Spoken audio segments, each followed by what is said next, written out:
Mais d'abord, je suis très impressionné de parler après Paul et Nancy et puis Pierre. J'espère ne pas être répétitif et en même temps peut-être apporter ma petite couleur. Extrêmement touché par le point de départ de Pierre qui a réagi aux événements de Charlie en se disant je ne vais pas intervenir là, mais par contre créer un événement sur la violence. Moi-même, c'est bien sûr comme chacun de nous, j'ai été touché.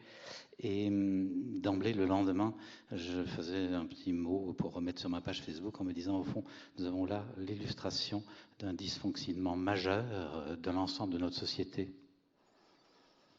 Nous avons créé une société centrifuge. Et ceux qui n'arrivent pas à se maintenir à l'intérieur en courant assez vite, eh bien, sont éjectés. Et donc, ce qui se passe là nous invite à remettre complètement en question le système de pensée qui a amené à créer ce système de société. Ce que nous vivons correspond à notre façon de penser. Vous connaissez l'expression de Paul Václavic, le père de l'analyse des systèmes relationnels, qui disait « Si l'on fait ce qu'on a toujours fait, on obtient ce qu'on a toujours obtenu ». Ça paraît simplissime d'entendre ça, mais ça veut dire que si je veux obtenir autre chose dans le monde, je dois faire autrement.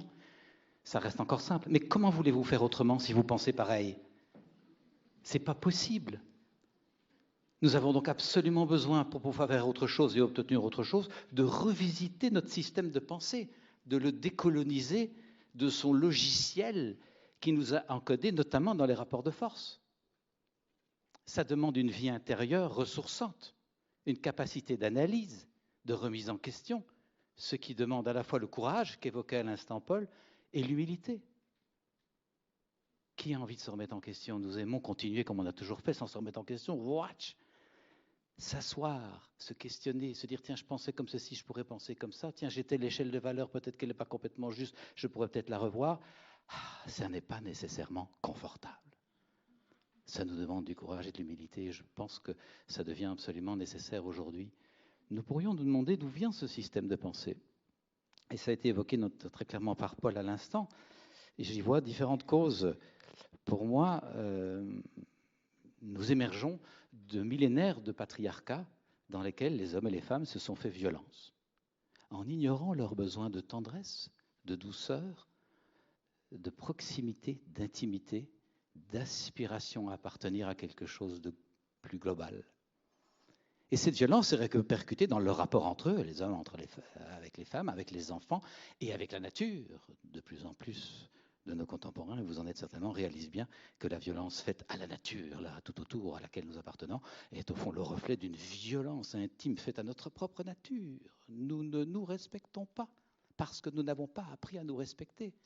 Paul l'a rappelé dans le système scolaire, on est appris à être hors de soi plutôt qu'à l'intérieur de soi, à monter dans sa tête plutôt qu'à descendre dans son cœur.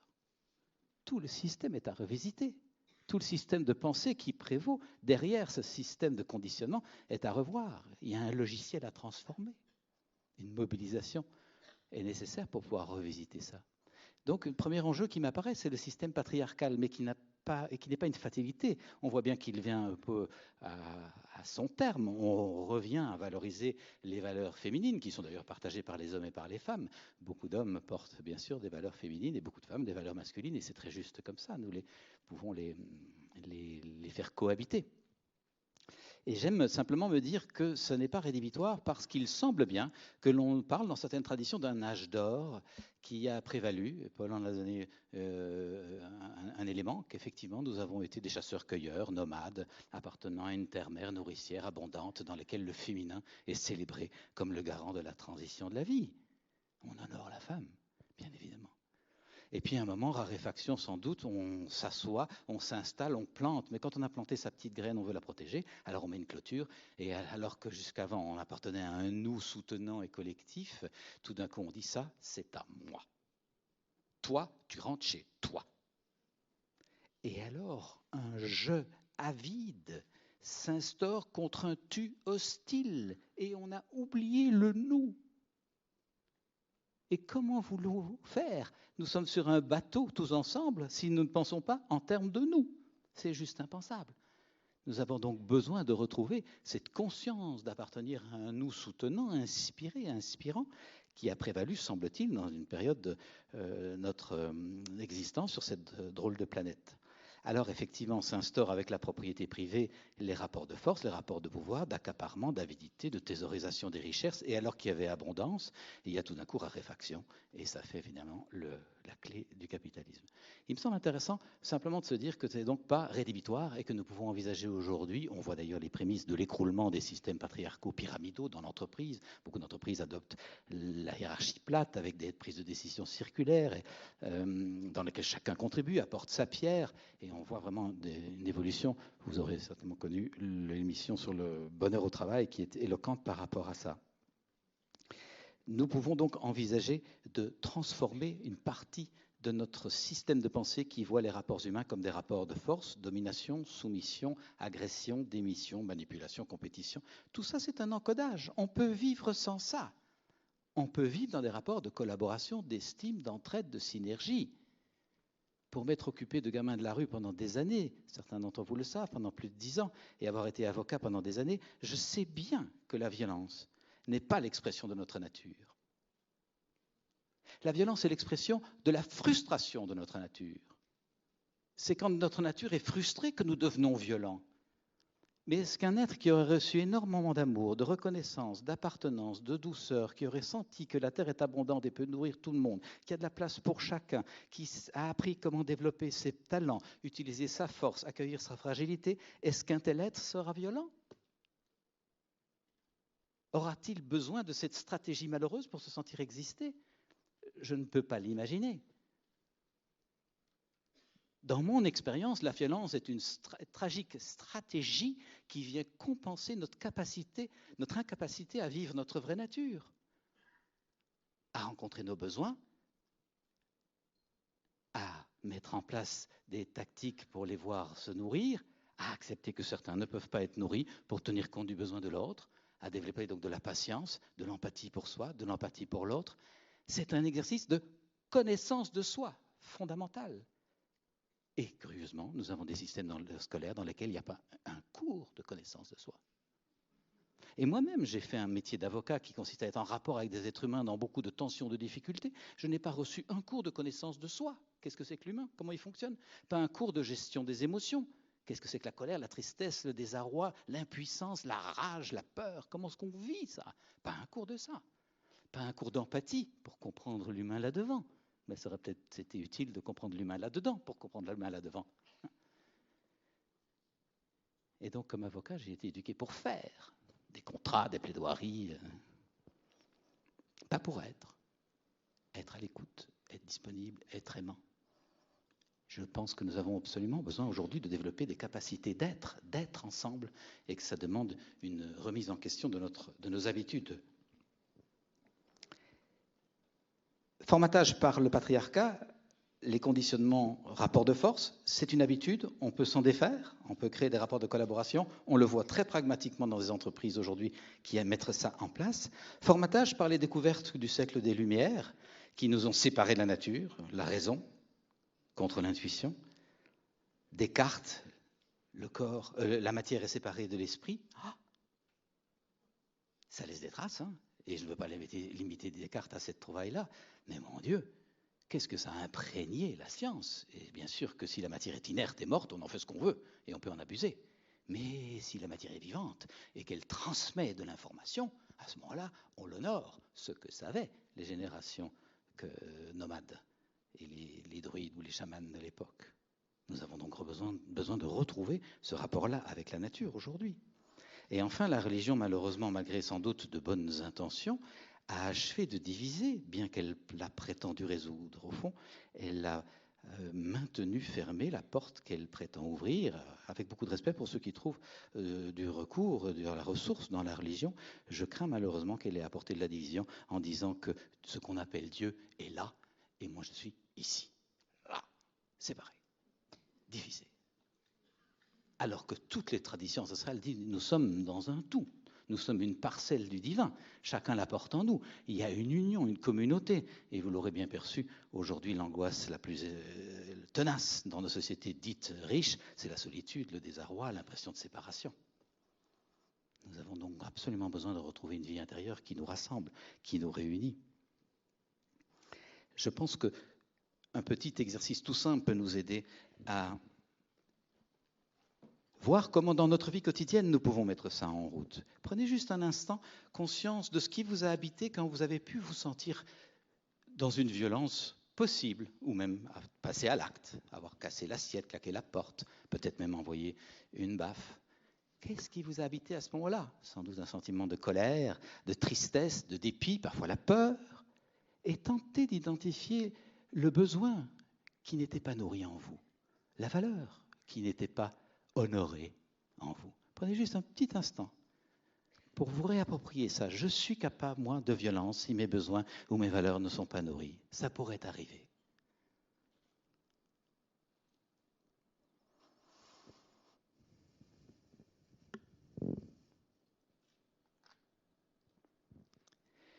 Je vous le disais, je me suis occupé de gamins de la rue, pris dans la drogue, les médicaments, la prostitution, les gangs, et je voyais des gamins qui balançaient des pavés dans les vitrines, taguaient les murs ou jouaient du cutter dans les transports en commun. Je n'aimais pas la stratégie qu'ils employaient. Mais quand j'essayais de comprendre le besoin, évidemment que ce qui apparaissait, mais moi je suis tout seul, j'ai besoin d'être reconnu.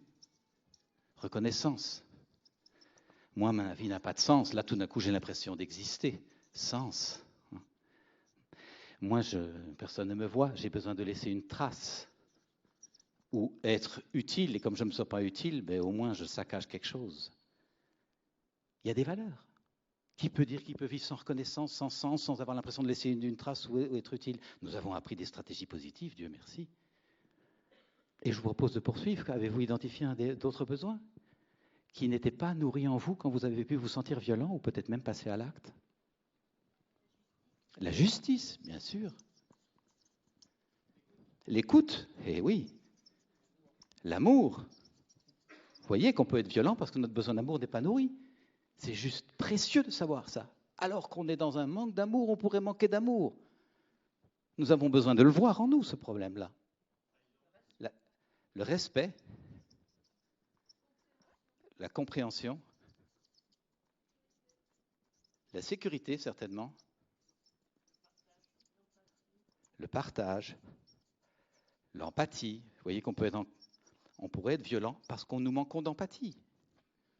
Est-ce que la violence va nous apporter l'empathie dont nous en avons besoin? C'est là que c'est intéressant d'aller voir. Pouvons-nous pas démanteler l'habitude tenter d'obtenir ce que nous voulons par la violence? L'empathie, quelqu'un a parti de parler de trahison. Je crois que c'est ce qui arrive quand notre besoin de fidélité n'est pas nourri. Besoin de fidélité, encore l'un de l'autre? La paix. Vous voyez que nous pourrions être violents parce que nous avons besoin de paix. C'est quand même le comble. Mais regardez bien, de part et d'autre de peuples qui se font la guerre, il y en a suffisamment sur la planète, les deux veulent la paix. Foutez-moi la paix. Donnez-moi un territoire, des fermes, des usines, des écoles, des hôpitaux pour mes enfants. Je veux avoir ça pour vivre. Mais comme ils n'arrivent pas à négocier, ils se tapent dessus. L'idée, c'est simplement de voir, regardez, en 2-3 secondes, nous dégageons que ce qui peut nous amener à être violent, c'est le besoin de reconnaissance, de sens, d'avoir laissé une trace, d'être utile, le besoin de justice, d'écoute, d'amour, de respect, le besoin de compréhension, de sécurité, de partage et d'empathie, le besoin de fidélité, le besoin de paix. Quand ces besoins-là et bien d'autres ne sont pas nourris en nous, nous pourrions être violents nous-mêmes. C'est donc intéressant de voir comment faisons-nous dans la vie quotidienne pour prendre soin de ces besoins-là. Sommes-nous attentifs? Développons-nous tous les matins une vie intérieure suffisamment riche pour vérifier est-ce que je suis au centre de moi-même? Est-ce que je prends soin? Est-ce que je ne suis pas en train d'accumuler des gougouttes dans mon vase qui vont faire que je vais tout d'un coup assister quelqu'un en lui disant « Toi, tu es la goutte qui fait déborder mon vase ». Magnifique déni de responsabilité, voyez. Qui est responsable de mon vase? C'est l'autre ou c'est moi? Ça demande une vie intérieure pour percevoir le subtil. Attention, j'accumule des gouttes de frustration et si je ne suis pas attentif aux besoins qu'il y a derrière et si je ne mets pas en place une stratégie moi-même pour aller mieux, eh bien je risque de le faire payer à l'autre. Combien d'enfants ne se font pas massacrer le soir parce que les parents ont accumulé des tensions au travail et n'arrivent pas à trouver un exutoire, n'ont pas pris un sas de transition, ce que j'appelle une douche psychique entre le boulot et la vie familiale, pour arriver à la maison détendu. Et les enfants s'en prennent plein la figure. C'est un génocide quotidien qui n'est pas dans les journaux. Oui.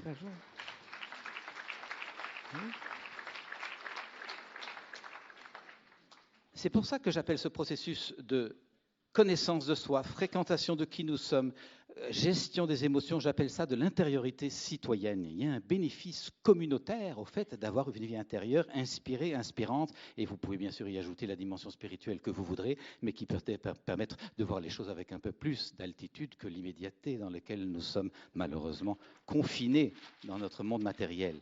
Je n'ai pas dessiné ça en rouge par hasard, je vérifie mon timing. 3 ? Merci, c'est suffisant. Certains d'entre vous m'auront peut-être déjà vu faire ce dessin. J'aime, pour ceux qui sont visuels comme moi, vous proposer de voir que nous essayons de suivre notre fil rouge en vivant là. Je pense, depuis plus de 20 ans que j'accompagne les personnes dans les cycles et saisons de l'existence, qu'il y a une chose qui nous est commune, nous essayons de vivre un état de paix intérieure de plus en plus profond, de plus en plus transportable à travers les difficultés et de plus en plus généreux, contagieux autour de nous. Je vais vous le montrer. Le dessin d'une grande sobriété. C'est ça que nous voulons vivre. Vous voyez ? Un état de paix intérieure de plus en plus profond, stable, transportable et qui se révèle par nature contagieux. C'est ce que j'observe en tout cas. Les personnes qui apprennent à se connaître, s'alignent sur leur élan de vie propre, ne sont plus dans la photocopie de ce qu'ils ont appris, sont déconditionnés de leur formatage et connaissent le meilleur d'eux-mêmes et donc le mettent au service. Presque inévitablement. Alors, qu'est-ce qui fait qu'on n'est pas là-dedans sur ce joyeux élan ? C'est ce que je vous propose de voir. On n'est pas sur ce joyeux élan parce qu'il y a certains petits conditionnements qui nous en empêchent. Je vous les dessine tout de suite. Je sors mes cartouches. Petit clin d'œil à Charlie. L'enfant en nous a pu chevaucher son élan de vie, être dans un profond contentement intérieur, dans la relation à soi, à l'autre, à la vie. Je pense que quand l'enfant est dans son bain avec le petit canard jaune, il est à la fois baignoire, petit canard jaune et eau chaude. Quand il court dans les airs derrière les papillons, il est à la fois graminé, courant d'air et papillon. Et quand il fait des câlins avec papa, maman, il n'y a pas toi, papa ou maman et moi, gamin, il y a nous. Un nous soutenant, abondant, généreux. À cet enfant qui est dans la présence à l'instant des parents bienveillants et puis des enseignements habités de meilleures intentions, on peut dire, attends, on ne fait pas les choses parce qu'on est bien dedans et qu'on goûte un état de paix intérieure, de contentement profond. On ne fait pas ça pour ça, on fait les choses parce qu'il est l'heure. Parce qu'il est temps. Parce que c'est par ici, mais pas du tout par là. On fait comme ceci, mais jamais comme ça. Il faut travailler, travailler beaucoup, étudier, étudier beaucoup, trouver un conjoint, faire des enfants, payer sa pension de retraite et ne pas oublier de téléphoner à belle-maman. Et vous avez ce petit être qui grandit et qui, sans s'en rendre compte, quitte son élan de vie propre, sa belle nature, se coule dans un moule, se conforme à la norme, se racrapote, dit-on en belge, se rétrécit, et finit par prendre ce qu'il vit, la façon de gérer ses affaires, ses rapports avec son adolescent ou avec son conjoint, sa vie, il finit par prendre tout ce qu'il vit pour l'exercice de sa liberté, alors qu'il est pris dans un enfermement. Il est pris dans un enfermement, dans un système de pensée rétrécissant, conditionnement, un système de référence préimprimé, un logiciel. Il prend pour acquis ce qu'on lui a dit. Le système économique est comme ça, et c'est ça qui est juste. La pensée religieuse est comme ça, et c'est ça qui est juste, et ainsi de suite. On a déjà évoqué ça. Ça peut se révéler infernal pour lui, parce qu'il se sent à l'étroit, et donc il se venge. Et ça génère la violence. Et la violence s'engouffre dans le gap qui est laissé entre ce que j'aimerais vivre, ma vraie nature, et ce que je vis vraiment dans la réalité. Il y a une tension que beaucoup d'entre nous ressentent, et dans lequel, à côté de la violence, s'engouffrent tous les mécanismes compensatoires. Un peu trop de tout. Un peu trop de vin, un peu trop de joint, un peu trop de télé, un peu trop d'internet, un peu trop de recherche d'argent. La surconsommation s'installe. Alors, je ne vais pas vous laisser sur cette image tragique. L'idée, c'est d'en sortir, et de ne plus être comme ces pianos dans lesquels, autrefois, on mettait un carton troué et ça jouait tout seul. Beaucoup de nos contemporains sont comme ça, automatisés. L'idée, c'est de retrouver l'artiste qui va jouer. Et ça nous demande d'aller voir, mais pourquoi je pense comme ça, pourquoi je ne penserais pas comme ceci ?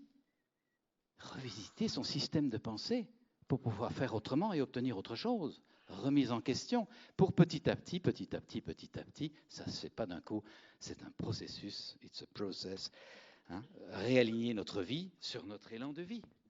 Ça, c'est le cheminement que nous pouvons faire aujourd'hui. J'ai acquis cette conviction, et je termine là-dessus, que chacun de nous, lorsqu'il s'applique dans un travail de développement psycho-spirituel, les deux se marient profond, chacun de nous fait du développement social durable. Merci beaucoup.